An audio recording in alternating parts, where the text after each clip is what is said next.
News. Pongal ముగిసింది, జల్లికట్టు జగడం పోయింది అనుకున్నారంతా. కానీ అసలు ఫైటింగ్ ఇప్పుడే ఉందని అంటున్నారు తమిళ తంబీలు. పొంగల్ ముగిసినా సరే బుల్ ఫైట్ కోసం పోరుబాట తప్పదని అంటున్నారు. దీంతో చెన్నై మెరీనా బీచ్ రణరంగమైంది. సీన్ అర్థం చేసుకున్న సీఎం పన్నీర్ సెల్వం రేపు ఢిల్లీ వెళ్లి ప్రధానితో మాట్లాడి ఈ వ్యవహారంపై మాట్లాడబోతున్నారు.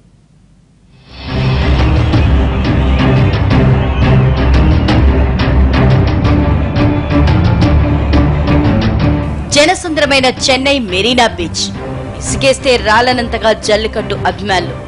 ఖాకీలు నిలవరించినా అదే దూకుడు. పొంగల్ అయిపోయిన తర్వాత కూడా జల్లికట్టు కోసం పోరాటం చేస్తున్న తమిళ తంబీలకు ఈ విషయంలో ఓ లెక్కుంది. శతాబ్దాల నుంచి సంప్రదాయ క్రీడగా వర్ధిల్లుతున్న జల్లికట్టుపై 2014లో విధించిన నిషేధాన్ని ఎత్తివేయాలి అంటూ వారంతా కదం తొక్కుతున్నారు. ఆందోళనతో మెరీనా బీచ్ లో కలకలం సృష్టించారు. జల్లికట్టుపై నిషేధం తొలగించాలి అంటూ దాఖలైన పిటిషన్పై సుప్రీంకోర్టులో త్వరలో విచారణ జరగనుంది.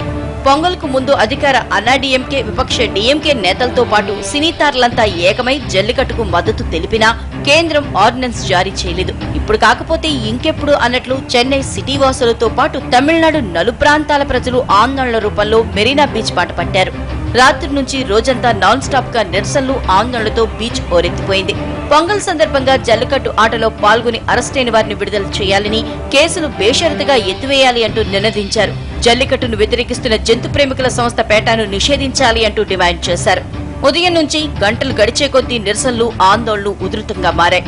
విద్యార్థులు, యువకులు, ఉద్యోగులు, రైతులు ఇలా అన్ని వర్గాల వారు ఉద్యమంలోకి దూకారు.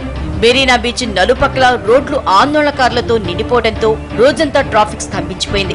జల్లికట్టుపై నిషేధం ఎత్తివేయాలి అంటూ రజనీకాంత్, కమల్ హాసన్ సహా తమిళ చిత్ర పరిశ్రమ ప్రముఖులంతా డిమాండ్ చేశారు. మెరీనా బీచ్ లో ఆందోళనకు మద్దతు ప్రకటిస్తూ హీరోలు సూర్య, విజయ్ ప్రకటనలు విడుదల చేశారు. Dance master Lawrence Raghava beach లో బైఠాయించారు. జల్లికట్టును వ్యతిరేకిస్తున్నట్లు బైఠాపై తీవ్ర స్థాయిలో విరుచుకుపడ్డారు సూర్య. మరోవైపు రేపటి నుంచి తాను దీక్షకు దిగుతానంటూ హెచ్చరించారు హీరో విశాల్. పెద్ద ఎత్తున రాత్రి నుంచి జరుగుతున్న ఉద్యమాన్ని గమనించిన ప్రభుత్వం అప్రమత్తమైంది. తమిళనాడుకు చెందిన కేంద్ర మంత్రి రాధాకృష్ణన్ జల్లికట్టుకు కేంద్రం సానుకూలంగానే ఉందని ప్రకటించారు.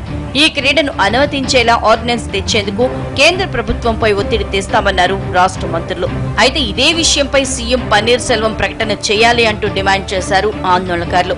చెన్నైలోనే కాదు, ఈ తరహా ఆందోళనలు తమిళనాడులో పలు చోట్ల జరిగాయి. దీంతో రేపు రాష్ట్రపతి ప్రణబ్ ముఖర్జీతో సమావేశం కానున్నారు అన్నాడీఎంకే ఎంపీలు. జల్లికట్టుపై నిషేధం ఎత్తివేయాలని అభ్యర్థించనున్నారు. ఇదిలా ఉంటే ఆందోళనలో విద్యుత్ నిలిపివేయడంతో మద్రాస్ హైకోర్టును ఆశ్రయించారు ఓ న్యాయవాది. అయితే జల్లికట్టుపై సుప్రీంకోర్టులో విచారణ ఉండటంతో జోక్యం చేసుకునేదే లేదంటూ తేల్చి చెప్పేసింది మద్రాస్ హైకోర్టు.